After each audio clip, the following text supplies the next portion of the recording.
হিমন্ত বিশ্ব শৰ্মাইতো বাইদেউ বুলি মাতে আৰু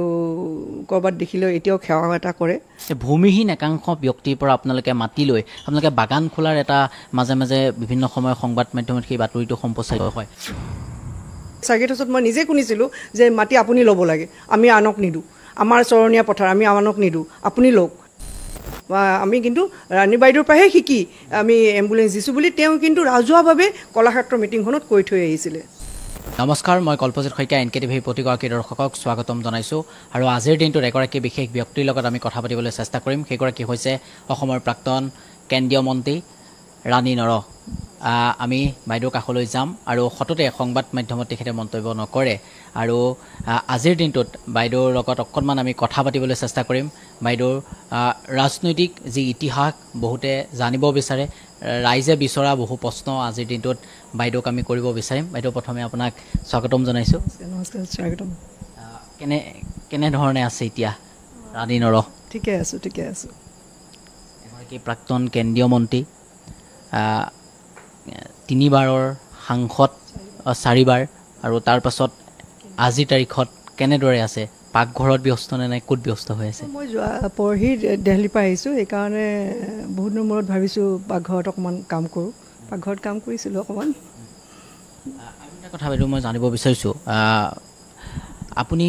দীৰ্ঘদিন ধৰি লখিমপুৰ লোকসভা সমষ্টিত আপুনি দায়িত্বভাৰ লৈ আছিল সাংসদ হিচাপে। তাৰ পৰৱৰ্তী সময়ত আপোনাৰ মনোনীত হিচাপে আপুনি ৰাজ্যসভাৰ সাংসদো আপুনি পাইছিল। আপোনাৰ ঘৰখনৰ আপোনাৰ স্বামীও প্ৰাক্তন এগৰাকী মন্ত্ৰী।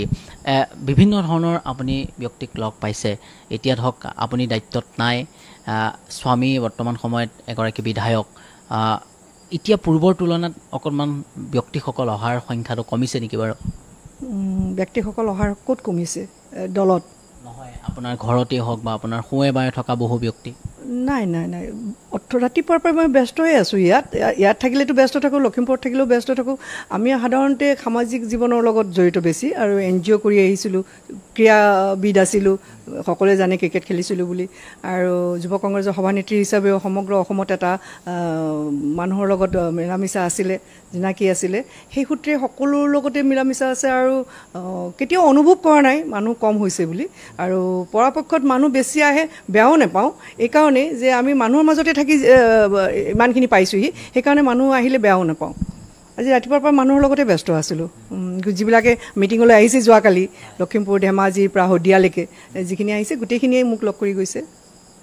আৰু এটা কথা মই আপোনাৰ পৰা জানিব বিচাৰিছোঁ, ইতিমধ্যেই 26ৰ যি বিধানসভা নিৰ্বাচন সমাগত, ইতিমধ্যে আপোনালোকৰ যিগৰাকী যোৰহাট লোকসভা সমষ্টিৰ সাংসদ গৌৰৱ গগৈক নতুনকৈ দায়িত্ব দিয়া হৈছে সভাপতি ভূপেন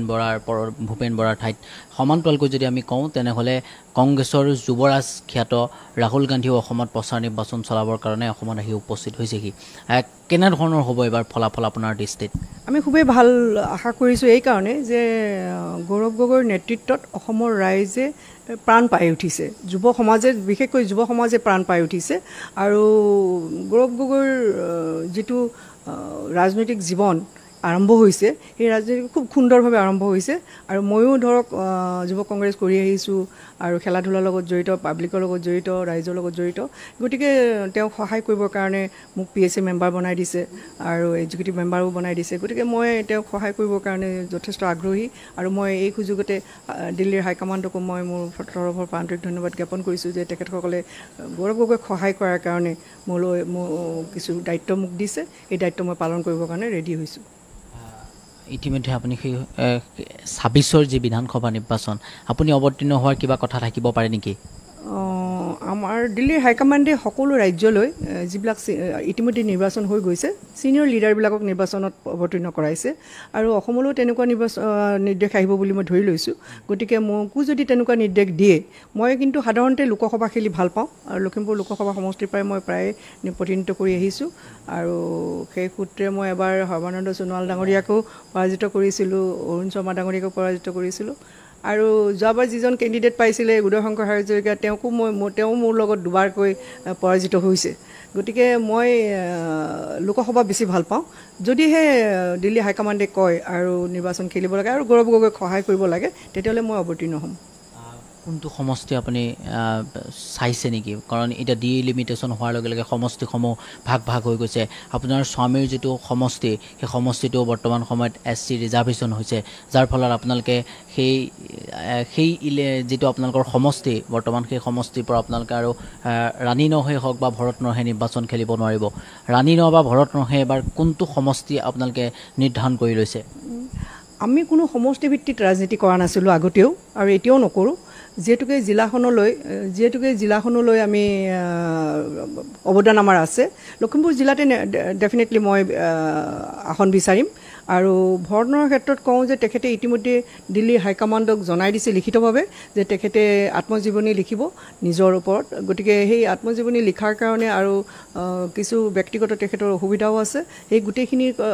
মিলাই পেলাই তেখেতে দিল্লী হাইকমাণ্ডক জনাই দিছে যে তেওঁ আৰু ইলেক্টৰেল ৰাজনীতিত অৱতীৰ্ণ নহয় কিন্তু সন্ন্যাস লোৱা নাই কোনোবাই ক'ব বিচাৰে সন্ন্যাস লৈছে বুলি ৰাজনীতিৰ পৰা সন্ন্যাস লোৱা নাই কিন্তু অৱসৰ লৈছে আৰু নতুন চামক এতিয়া তেখেতে কৈছে যে মোক যুৱ চামক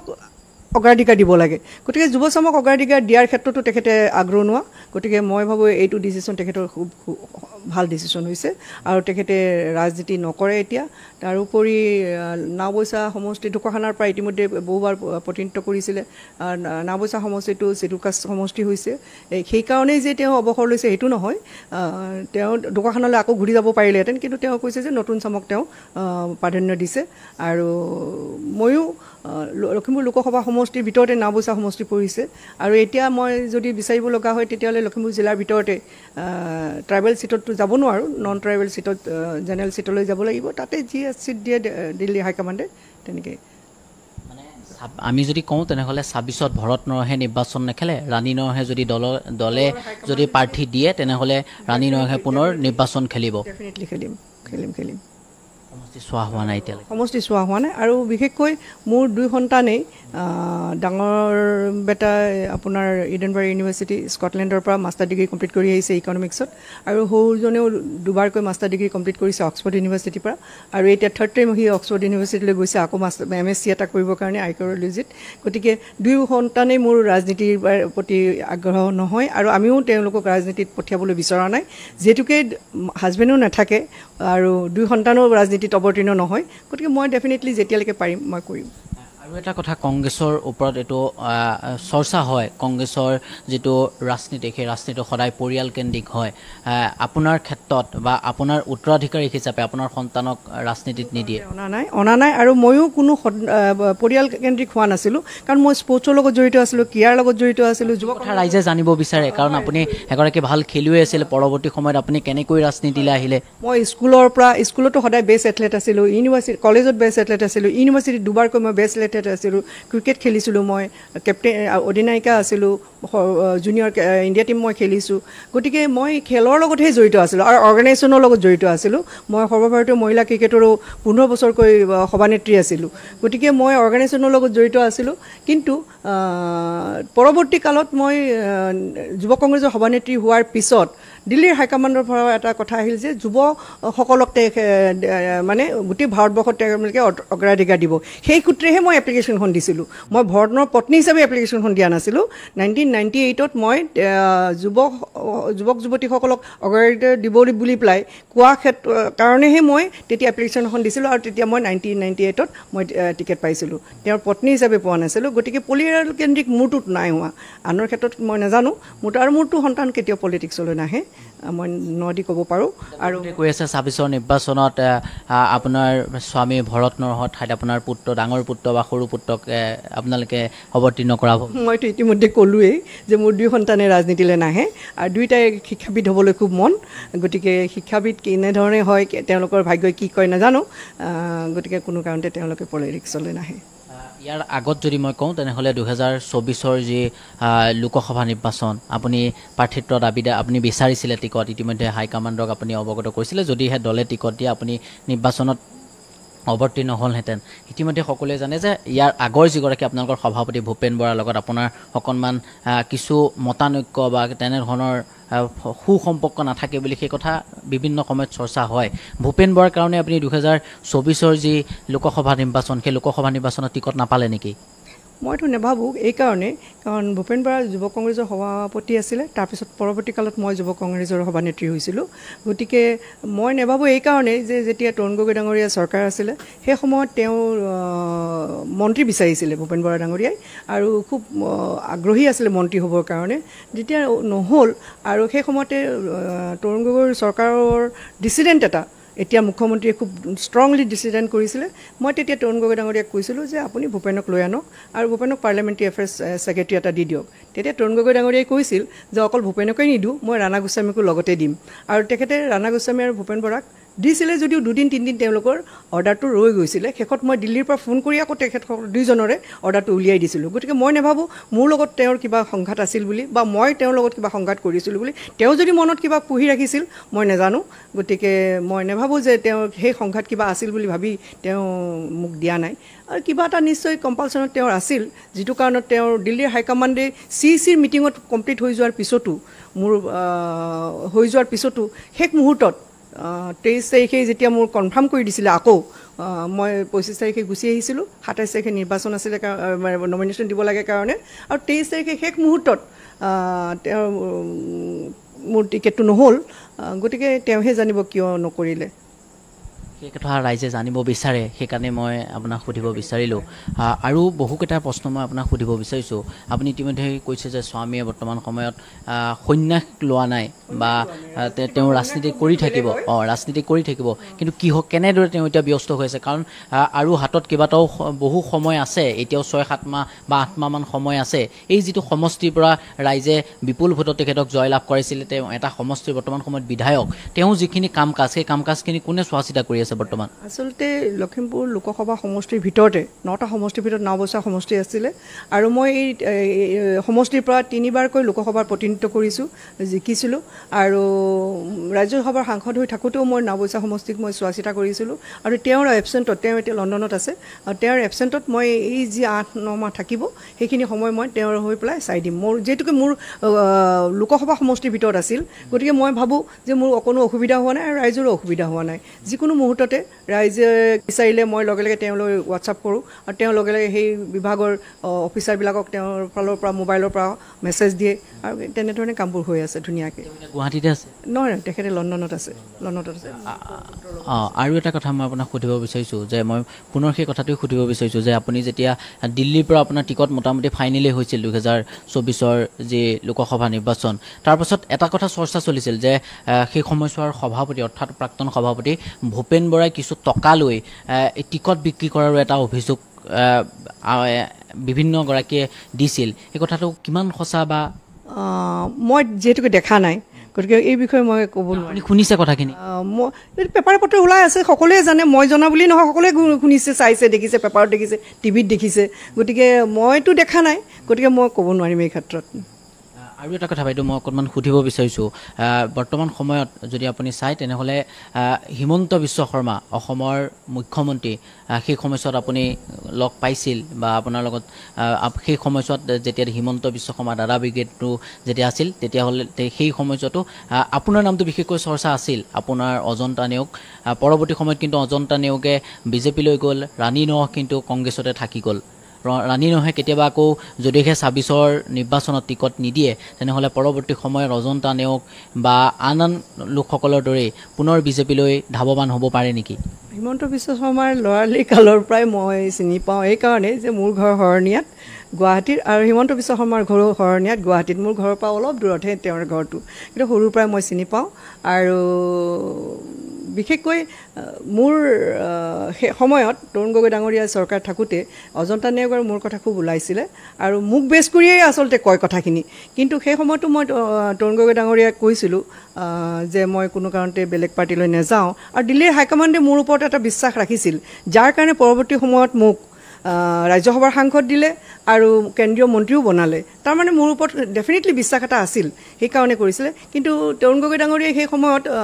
যদি তেওঁক সোধে, তেওঁ কিন্তু ভয় কৰে মোৰ কথা ক'বলৈ, কিন্তু অজন্তা নেওগৰ কথা ক'বলৈ ভয় কৰা নাছিল। কিয়? যিহেতুকে তেওঁ অজন্তা নেওগৰ সমষ্টিৰ পৰা কলিয়াবৰৰ পৰা তেওঁ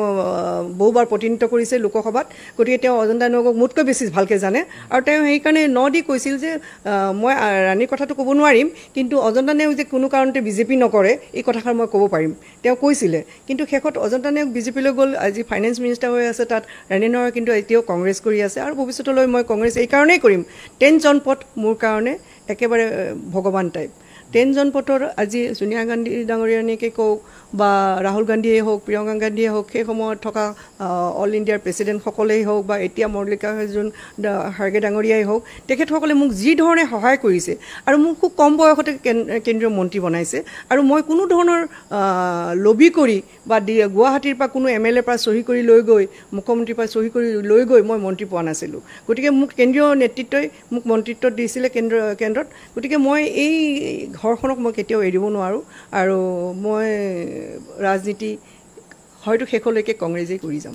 হিমন্ত বিশ্ব শৰ্মাৰ লগত ৰিলেশ্যন কেনেকুৱা এতিয়া ৰাণী নৰহৰ হিমন্ত বিশ্ব শৰ্মাইতো বাইদেউ বুলি মাতে আৰু ক'ৰবাত দেখিলেও এতিয়াও সেৱা এটা কৰে ফ্লাইটত দেখিলে এতিয়াও সেৱা এটা কৰে সৰুৰ পৰা মোক পাইছে আৰু গণপৰিষদৰ চৰকাৰ যেতিয়া আছিল তেতিয়া ইহঁতে ষ্টুডেণ্ট লিডাৰ আছিলে একাডেমি স্কুলত পঢ়িছিলে আৰু প্ৰায়ে মোৰ ওচৰলৈ আহে সেই সময়ত যথেষ্ট মই সহায়ো কৰিছোঁ বিভিন্ন সময়ত যেনেধৰণে সহায় কৰিব লাগে সেই সহায় কৰিছোঁ আৰু এতিয়াও মই দেখা দেখি বহু বছৰ ধৰি হোৱা নাই যদি দেখা দেখি হয় মই ভাবোঁ নিশ্চয় খুব সুন্দৰকৈ মানে শ্ৰদ্ধা কৰিব আৰু এটা কথা মই যদি সোধোঁ যে অসমত আত্মসহায়ক গোটৰ যিটো ব্যৱস্থা মোৰ যদি কোৱাত ভুল হোৱা নাই ৰাণী নৰহৰ দিনতেই সেই আত্মসহায়ক গোট আৰম্ভ হৈছিল হয় মানে মই যুৱ কংগ্ৰেছৰ সভানেত্ৰী হোৱাৰ আগতেই মই গুৱাহাটী ইউনিভাৰ্চিটিত আছিলোঁ 1984তে 84-85ত মই দুটাকৈ NGO গঠন কৰিছিলোঁ ইউনিভাৰ্চিটিত থাকোঁতে আৰু এটা জনকল্যাণ এটা হ'ল north east socio' culture organisation আৰু এই দুটা অৰ্গেনাইজেশ্যনৰ জৰিয়তে মই সমগ্ৰ অসমতে আত্মসহায়ক গোট গঠন কৰিছিলোঁ আৰু তেতিয়া এদিন তৰুণ গগৈ ডাঙৰীয়াই চৰকাৰ হোৱাৰ পিছত 2002 চনত মোক মাতি পেলাই সুধিছিল যে তই ইমান আত্মসহায়ক গোটবিলাক কেলৈ বনাই আছ মই ক'লোঁ দাদা মহিলাবিলাকেতো ক'ৰবাত নহয় ক'ৰবাত কিবা কাম কৰিব বিচাৰে গতিকে আত্মসহায়ক গোটৰ জৰিয়তে তেওঁলোকে বিভিন্ন সময়ত বিভিন্ন কাম কৰিবলৈ সুবিধা পায় সেইকাৰণে এই আত্মসহায়ক গঠনবিলাক কৰি দিছিলোঁ আৰু তেতিয়া তেখেতে মোৰ আগতেই তেতিয়া ষ্টেট ফাইনেন্স মিনিষ্টাৰ আছিলে নেকি হিমন্ত বিশ্ব শৰ্মা তেওঁলোকেও ফোন কৰিছিলে যে আমিও চৰকাৰৰ ফালৰ পৰা আত্মসহায়ক গোট কিছুমান গঠন কৰিব লাগে আৰু মোৰ মনত আছে এবাৰ কলাক্ষেত্ৰত এখন মিটিং কৰিছিলোঁ NGOৰ মিটিং কৰিছিলোঁ সেই মিটিংখনত তেতিয়াৰ হেল্থ মিনিষ্টাৰ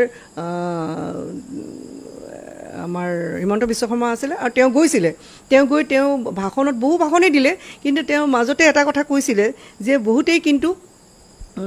মাছৰ তেলেৰে মাছ ভাজে শব্দটো কৈছিলে মাছৰ মই ৰাণী বাইদেউকে দেখিলোঁ যে তেওঁ এই ক্ষেত্ৰত ব্যতিক্ৰম হৈ আছে আৰু তেখেতৰ পৰা মই শিকিছোঁ যে তেখেতে এম্বুলেঞ্চ MP হৈয়ে 32খনকৈ এম্বুলেঞ্চ সমষ্টিত দিছে আৰু মই তেখেতৰ এই এম্বুলেঞ্চ দিয়া দেখি মই এদিন মুখ্যমন্ত্ৰী ডাঙৰীয়াক কৈছিলোঁ যে আমিও এম্বুলেঞ্চবিলাক চৰকাৰীভাৱে দিব লাগে আৰু তেতিয়া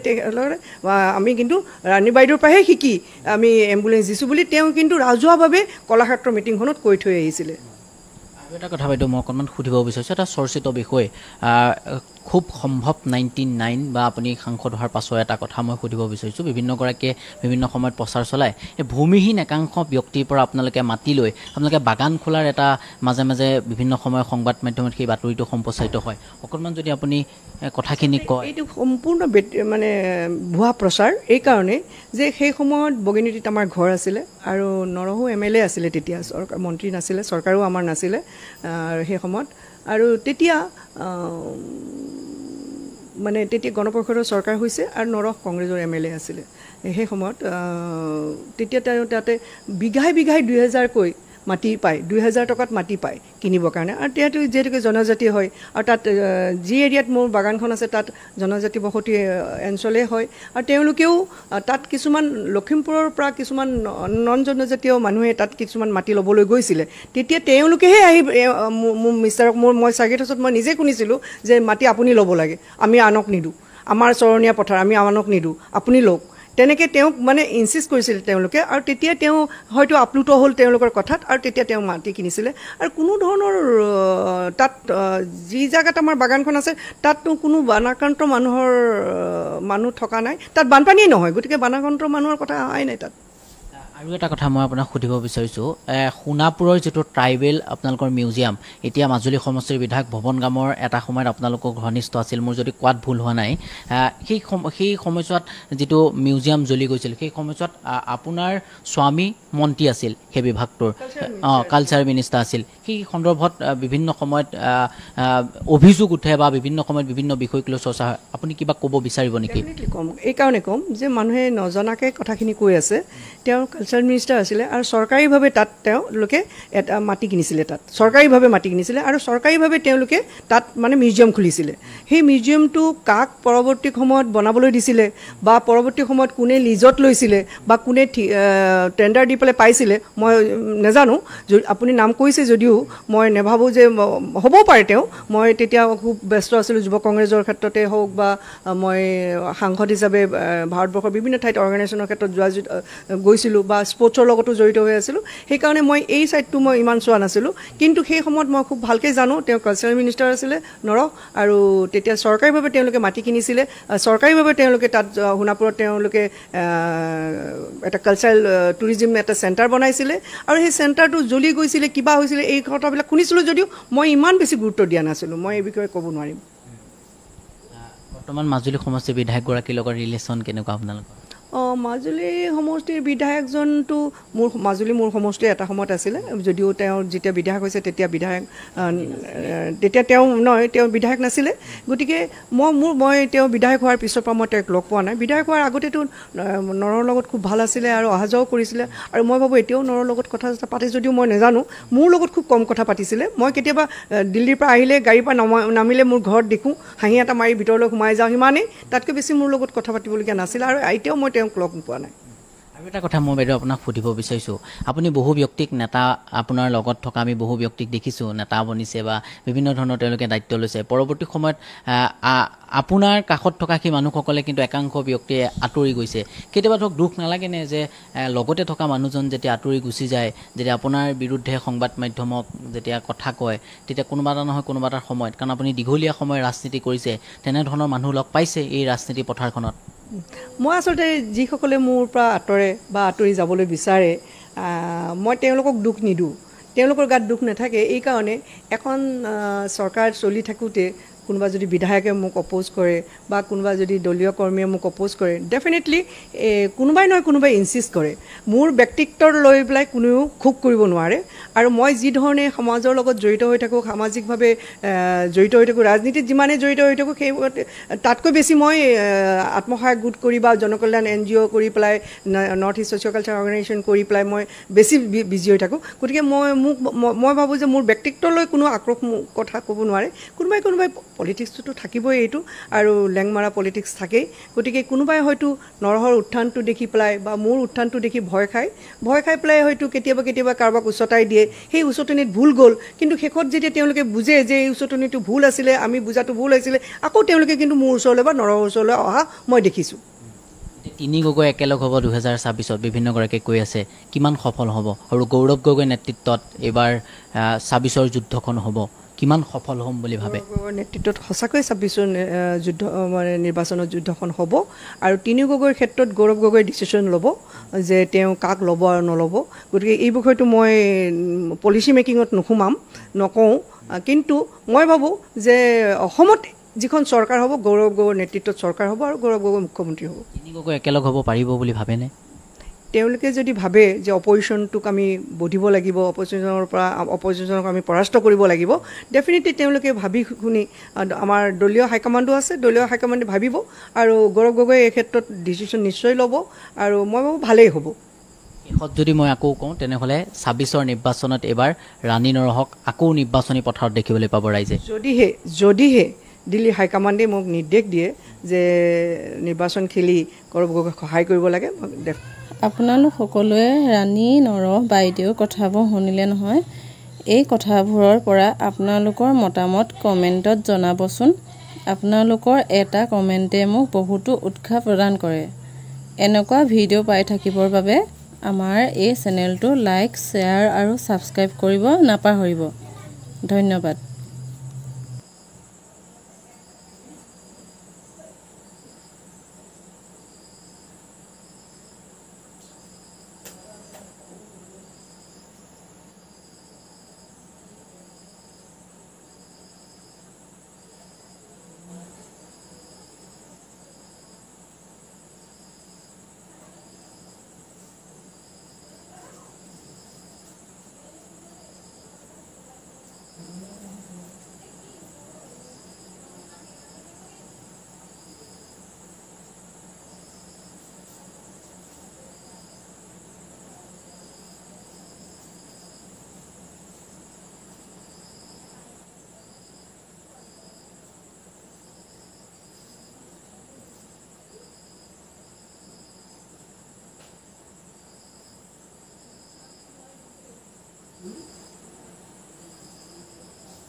মিঠা